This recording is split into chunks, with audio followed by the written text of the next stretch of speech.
在地人在地情，来看台南市开基玉凤宫委托到古纸技术的保存者吴文进先生，为玉凤宫来做9只纸糊的新娘。第一只新娘迎春已经做好了，目前伫庙内的展示，要为民众祈福保平安。 台南市北区开基玉凤宫九龙系列头一只新娘迎春，目前伫庙内展示，期待为信众良好利来保平安。今年第一尊，我会继续一年一年甲创作这9尊的新娘。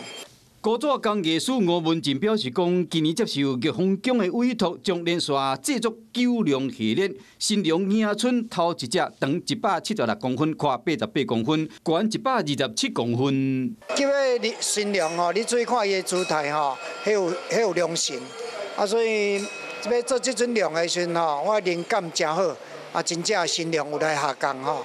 吴文进表示讲，古早人讲一纸二图三木。 纸雕是上品，毋过即马少年人拢无想要学，真可惜。Hello， 我是林仙怡，想要抢先掌握最及时的新闻资讯吗？赶快订阅、按赞、开启小铃铛，锁定华视新闻 YouTube 频道。